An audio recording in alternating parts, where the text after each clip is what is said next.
কোথাও গিয়ে দেবদার রঘু ডাকাত যে কত ম্যাসিভ স্কেলে শ্যুট হচ্ছে সেটা কিছু কিছু দৃশ্য আমাদের সামনে কিন্তু এসেছে এবং আমরা কিন্তু কোথাও গিয়ে দেখেছি এবং দেখে লিটারেলি জাস্ট অবাক হয়ে গেছি যে কি বানাচ্ছে দেবদার, কি ম্যাসিভ স্কেলে দেবদার রঘু ডাকাতে কিন্তু শুটিংটা হচ্ছে।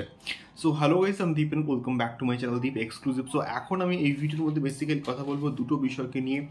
দেবদার রঘু ডাকাত নিয়ে তো ফার্স্টে কথা বলবো এবং সেকেন্ডলি শাকিব খানের বরবাদকে নিয়েও কিন্তু কথা বলবো এই ভিডিওর মধ্যে। তো প্রথমে যদি আসি রঘু ডাকাতকে নিয়ে, সো রঘু ডাকাতের শুটিং ঝাড়খণ্ডে হয়েছে এবং ইন বিটুইন সম্ভবত বোলপুরেও কিন্তু হয়েছে এবং তার সঙ্গে সঙ্গে আউসগ্রাম বলে একটা জায়গা সম্ভবত বর্ধমানে কিন্তু রয়েছে।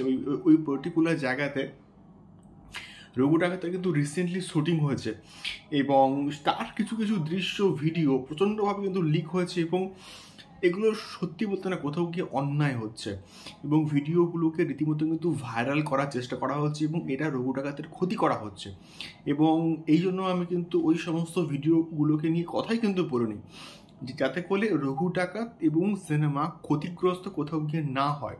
এটা আমাদের রেসপন্সিবিলিটি দেখার। তো বিষয়টা কোথাও ইয়ে কিন্তু এইটা। এবং আজকের দেবদার প্রোডাকশন হাউসের যে ফেসবুক পেজ সেখান থেকে কিন্তু পোস্ট করে দেওয়া হয়েছে যে রঘু ডাকাতের কিন্তু নেক্সট স্কেডিউল হচ্ছে এবং নেক্সট যে স্কেডিউলটা তার প্ল্যানিং কিন্তু চলছে এবং সেখানে দেবদা সহ পুরো কাস্ট অ্যান্ড ক্রিউ কিন্তু রয়েছে এবং ইনক্লুডিং আমাদের ধ্রুব ব্যানার্জিও কিন্তু রয়েছে ওই পার্টিকুলার স্টিল ইমেজটার সঙ্গে এবং প্রচণ্ড চ্যালেঞ্জের সঙ্গে কিন্তু কাজগুলো করা হচ্ছে এবং এত গরম, এত হিউজ টেম্পারেচার, তার মধ্যে রঘু ডাকাতে কিন্তু শুটিংগুলো কিন্তু করা হচ্ছে এবং খুবই চ্যালেঞ্জের সম্মুখীন কিন্তু হচ্ছে পুরো টিম এবং তার সত্ত্বেও ফ্যান্সদেরকে তো একটা উপহার কোথাও কিন্তু দিতেই হবে। তো সেই জন্য কোথাও গিয়ে এত বড় ম্যাসিভ স্কেলে প্ল্যান করে কিন্তু এটাকে শ্যুট করা হচ্ছে। দেখা যাক নেক্সট স্কেডিউল কবে হয়। আমি শিওর কিছু একটা দেবদা তো ধামাকা দেবে যখন নেক্সট স্কেডিউল যখন কমপ্লিট হবে বা যখন শুরু হবে, আমরা তো অবশ্যই একটা কোথাও গিয়ে আপডেট তো পাবো। দেখা যাক কী হয়।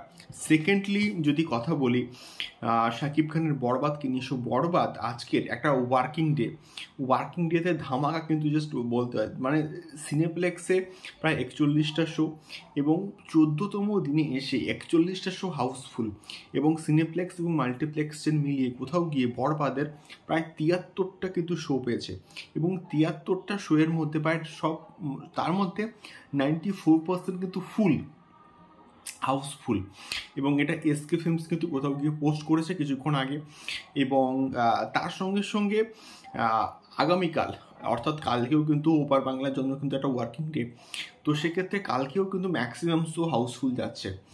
তো এটা আমরা আশা করতে পারি হয়তো কোথাও গিয়ে এটা আরও একটা ম্যাসিভ স্কেলের যে রেকর্ড 100 কোটির যে বক্স অফিস ফিগার বা কালেকশন, সেটা হয়তো কোথাও গিয়ে কিন্তু অ্যাচিভমেন্ট করতে চলেছে শাকিব খানের বরবাদ। এটাকে নিয়ে কিন্তু কোনো রকম সন্দেহ নেই। দেখা যাক কী হয়। এইরকম বক্স অফিস কালেকশনস হলে 100 কোটির বক্স অফিস কালেকশনস জাস্ট কোথাও গিয়ে পসিবল। দেখা যাক কোনো বাংলা প্রজেক্ট এই অ্যাচিভমেন্টে অ্যাচিভ করতে পারে কিনা। তোমাদের কি মতামত এই দুটো বিষয় কিনে অবশ্যই কমেন্ট বক্সে কমেন্ট করে শেয়ার করো। দেখা হচ্ছে পরবর্তী ভিডিওতে। টাটা।